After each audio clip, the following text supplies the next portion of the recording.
Assalamualaikum warahmatullahi wabarakatuh. Perkenalkan, nama saya Fitriani Siregar dari kelas fase F4. Tugas membuat video agama bab 7, menguatkan iman dengan menjaga kehormatan, ikhlas, malu, dan zuhud. Cara menjaga kehormatan. Menjaga kehormatan bisa ditempuh dengan berbagai cara. Di antaranya yaitu menjaga tingkah laku kita dengan menjauhi apa yang dilarang oleh agama dan Allah Subhanahu wa taala dan menaati perintahnya. Akan tetapi, tidak hanya sebatas akhlak kita kepada Allah Subhanahu wa taala, kita sepatutnya juga bisa menjaga tingkah laku kita sesama makhluk Allah Subhanahu wa taala. Menjaga muruah kita kepada sesama manusia yang diupayakan melalui adab-adab. Yang pertama, hendaknya tenang dan santun, tidak menampakkan ketergesa-gesaan, kegaduhan dalam gerak-geriknya seperti banyak menoleh di jalan dan berjalan cepat di luar kebiasaan orang-orang. Yang kedua, berbicara dengan pelan dan jelas, dengan bahasa terang dan tidak membingungkan pendengar. Yang ketiga, menahan diri dari ledakan amarah, luapan gembira yang berlebihan. Dan yang keempat, memiliki pendirian yang jelas, tidak menampakkan persaudaraan yang musuh atau merekomendasikan sesuatu itu baik, itu buruk, padahal orang tersebut menyeleweng. Yang kelima, tidak melakukan sesuatu di tempat yang sunyi, yang jika dinampakkan di depan orang akan dianggap sebagai bentuk ketergelinciran. Yang keenam, bertemu orang lain dengan wajah yang cerah, lisan yang baik, dan mencari apa yang ada di dalam hati orang lain, apakah suka atau suci. Yang ketujuh, pelit dengan waktunya jika hanya menggunjing orang lain atau menyinggung kehormatan orang lain. Dan yang kedelapan, mendengarkan dengan sesama apa yang diceritakan kepada sesuatu, sekalipun ia mungkin lebih mengetahui cerita tersebut. Nah, yang kesembilan, berusaha menanggung beban hidupnya sendiri dengan pekerjaan yang halal. Yang kesepuluh, menjaga amanah, baik berupa rahasia ataupun harta. Yang kesebelas, berusaha menyelesaikan antara ucapan dengan perbuatan sesuai dengan urf yang berlaku di masyarakat yang tidak menyimpang dari syariat. Dan yang ke-12, memperlakukan orang sebagaimana ia senang diperlakukan oleh orang asing. Tingkatan muru'ah. Muru'ah memiliki tingkatan. Sebagai tingkatan pertama adalah muru'ah atau keluruhan budi seseorang terhadap dirinya sendiri, yaitu dengan memaksanya untuk bersifat dengan hal-hal yang mempercantik dan memperindahnya, serta meninggalkan hal-hal yang mengotori dan menodainya, agar sifat-sifat tersebut yang baik itu menjadi kebiasaan baginya dalam kehidupan yang nyata. Tingkatan yang kedua, budi terhadap makhluk, yaitu dengan menggunakan sifat malu serta adab akhlak yang baik terhadap mereka. Hendaknya dia menjadikan orang lain sebagai cermin bagi dirinya sendiri. Segala hal yang tidak disukainya dari perkataan, perbuatan, atau akhlak, hendaknya dia menjauhinya. Dan apa-apa yang dia sukai dari dirinya itu, maka dia berusaha melakukannya. Tingkatan ketiga adalah keluruhan budi terhadap Allah Subhanahu wa taala dengan merasa malu karena dia melihat kita. Allah Subhanahu wa taala mengetahui apa yang kita lakukan pada setiap waktu dan saat. Rasa malu terhadapnya akan membuat kita sibuk memperbaiki aib dan kekurangan diri, tidak sempat menoleh kepada aib orang lain. Rasa malu juga membuat kita dapat melihat hakikat dan tidak lagi memandang bahwa perbuatan dalam perbaikan yang kita lakukan berasal dari diri kita sendiri. Ikhlas, malu, dan zuhud. Yang pertama, ikhlas. Ikhlas merupakan amalan hati yang perlu mendapatkan perhatian khusus secara mendalam dan dilakukan secara terus-menerus. Selain ikhlas, seorang muslim juga harus memiliki rasa malu, sebab malu adalah sebagian dari iman. Sifat terpuji lainnya yaitu zuhud terhadap dunia. Yang pertama, ikhlas. Secara bahasa, ikhlas bermakna tulus dan bersih. Adapun secara istilah, ikhlas berarti niat mengharap ridha Allah Subhanahu wa taala semata dalam beramal sebagai wujud menjalankan ketaatan kepada Allah Subhanahu wa taala. Dalam seluruh aspek kehidupan, Allah Subhanahu wa taala memerintahkan kepada kita untuk beribadah secara tulus dan ikhlas agar mendapat ridhonya. Sebagaimana firman-Nya dalam surah Al-Bayyinah ayat 5. Cara membiasakan perilaku ikhlas. Menumbuhkan rasa ikhlas dalam hati bukanlah hal yang mudah. Yang pertama, melatih diri agar merasa bangga atas perbuatannya dan tidak gila pada pujian. Dan yang kedua, menanamkan kesadaran dalam hati bahwa amalan tidak dilandasi ikhlas karenanya tidak akan diterima oleh Allah Subhanahu wa taala. Dan yang ketiga, meluruskan niat pada setiap waktu melakukan sesuatu hal perbuatan amal semata-mata hanya ingin mendapat ridho Allah Subhanahu wa taala. Dan yang keempat, melupakan setiap amal kebaikan yang dilakukan supaya tidak memiliki rasa angkuh dan sombong. Yang kelima, berdoa kepada Allah Subhanahu wa taala agar dimudahkan, diberi keikhlasan. Dampak perilaku positif ikhlas. Adapun dampak perilaku ikhlas diantaranya yaitu mendewasakan hati dan akal, mendapat kebaikan dunia dan akhirat, dicintai oleh banyak teman dan Allah Subhanahu wa taala, amal perbuatan kita diterima Allah Subhanahu wa taala dan tidak akan sia-sia, menumbuhkan motivasi yang kuat dan untuk memperbanyak amalan kebaikan dalam hati kita yang ikhlas.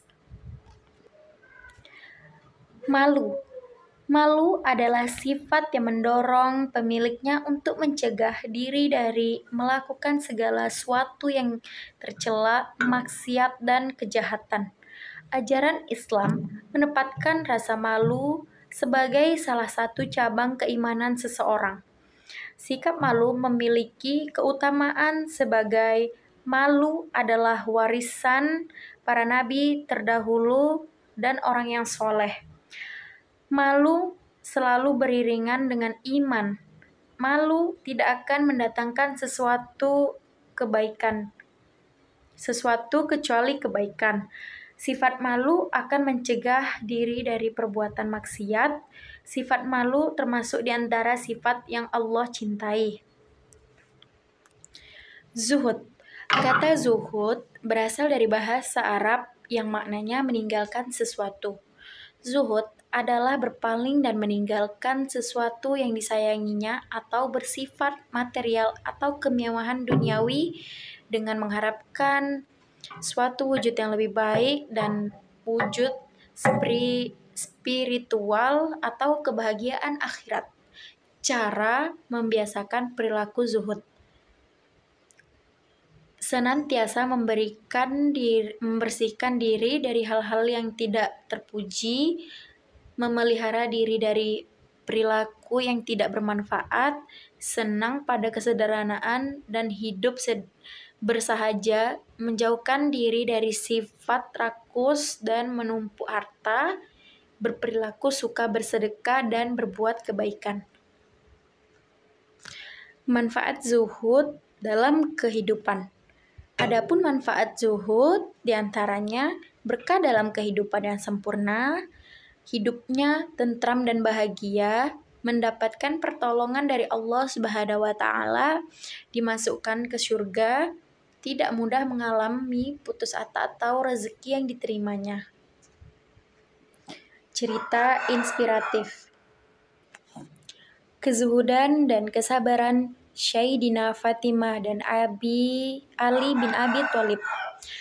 Kehidupan Sayyidina Fatimah, putri Nabi Muhammad SAW, mencerminkan sikap yang sangat sederhana dan jauh dari kata mewah. Kisah ini menjadi salah satu contoh hidup serba sulit yang dihadapi Fatimah ketika ia meminta pembantu kepada ayahnya yang tiada lain adalah Rasulullah Sallallahu Alaihi Wasallam. Suatu saat, Sayyidina Fatimah mendatangi Rasulullah untuk menyampaikan kondisinya. Ada apa wahai putriku? Tanya Rasulullah. Fatimah menjawab, saya datang untuk mengucapkan salam kepadamu, wahai ayahku. Fatimah merasa malu menyampaikan permintaannya kepada ayahnya, sehingga ia langsung pulang. Melihat kedatangannya, Ali bin Abi Thalib bertanya kepada istrinya, apa yang telah engkau lakukan terhadap keinginan ayahmu? Ia menjawab, saya malu untuk menyampaikan keinginanku meminta seorang pembantu. Singkat cerita, Ali dan Fatimah menghadap Rasulullah Shallallahu Alaihi Wasallam. Ali berkata, wahai Rasulullah, saya selalu mengambil air sendiri untuk dibawa ke rumah, sehingga hal tersebut membuat dadaku terasa sakit. Mendengar permintaan Ali dan Fatimah, Rasulullah Shallallahu Alaihi Wasallam menjawab, demi Allah, aku tidak akan memberikan kepada kalian apa yang kalian minta, dan aku memberikan para ahlu sufah terlantar kelaparan dengan mengganjal perut mereka karena aku tidak mendapatkan apa yang harus aku berikan kepada mereka. Tetapi ketahuilah, sesungguhnya budak-budak yang ada itu aku jual. Lalu hasil dari penjualan mereka digunakan untuk beri nafkah para ahlu sufah dan memberikan kepada yang membutuhkannya. Pendidikan dari Nabi Muhammad SAW seperti inilah yang kemudian hari sangat mempengaruhi kepribadian Ali bin Abi Thalib, termasuk saat Ali mendapatkan amanah menjadi pemimpin bagi kaum muslimin. Pendidikan yang ia dapatkan selama bersama Rasulullah SAW menjadikan sosok yang tidak serakah terhadap kenikmatan dan gemerlap dunia. Selanjutnya, wawasan keislaman. Yang pertama, menjaga kehormatan. Maksud dari menjaga kehormatan adalah menjaga harga diri, nama baik, dan kemuliaan diri. Dengan kata lain, menjaga harkat, martabat, dan harga diri manusia.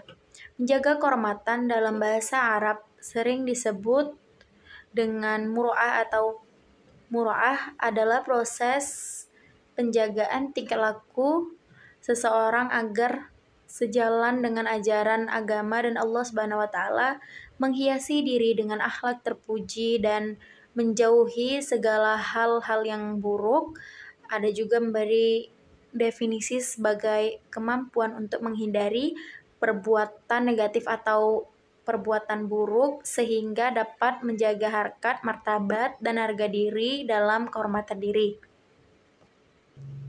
Selain muru'ah disebut dengan istilah ifah. Secara bahasa, istilah ifah berarti mencegah diri dari sesuatu yang tidak bermanfaat atau menjauhi hal buruk yang terlarang.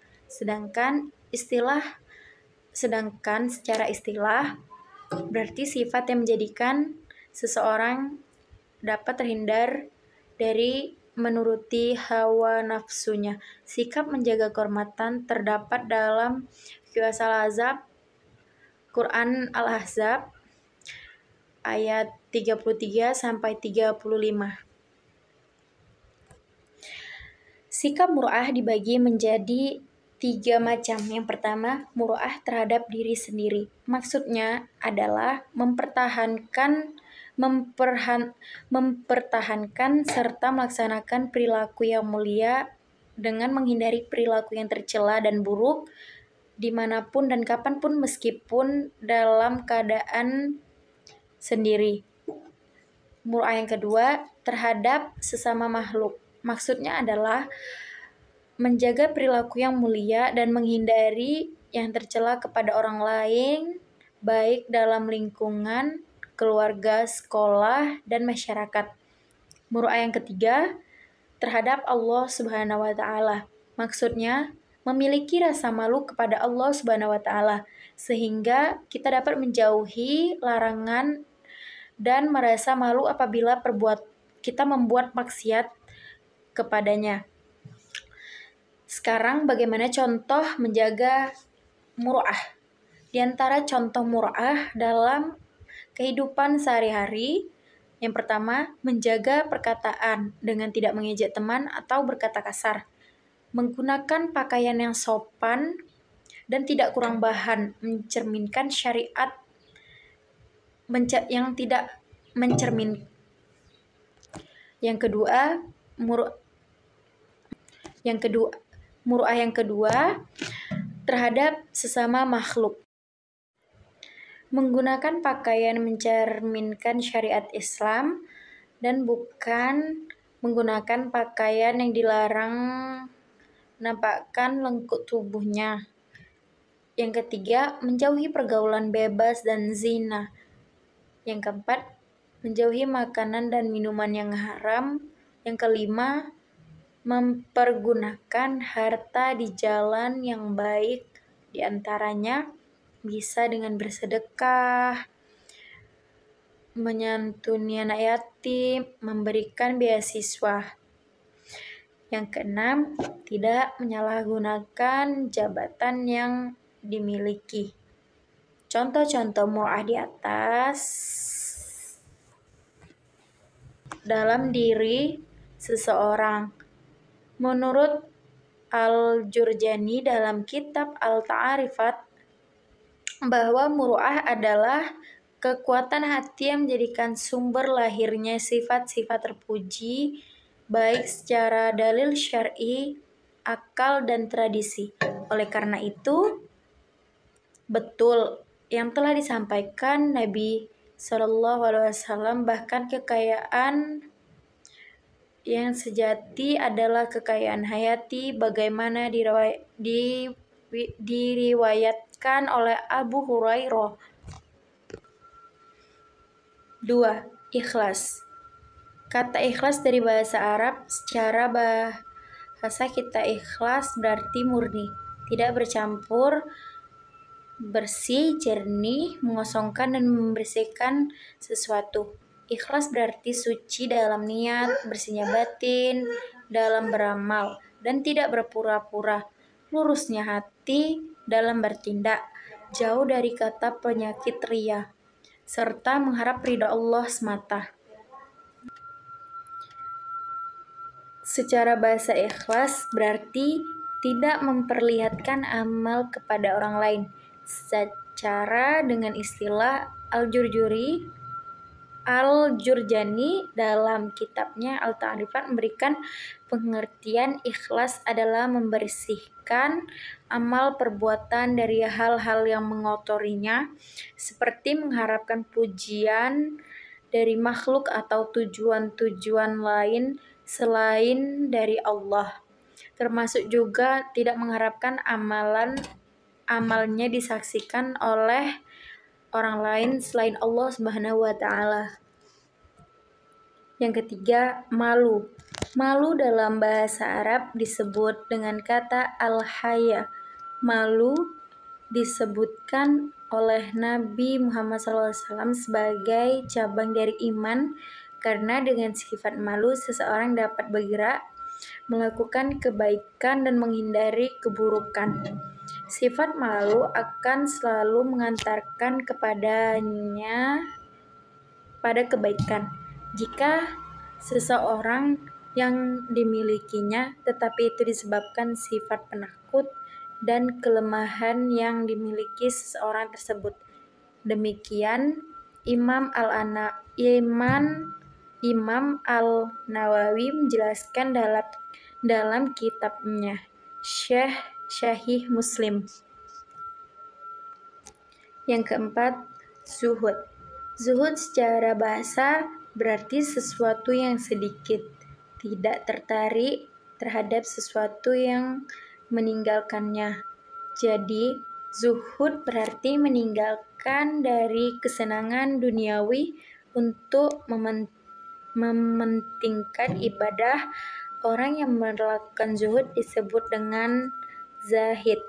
Dalam kaitan dunia, zuhud diartikan meninggalkan duniawi dan menganggap dunia adalah hal yang hina.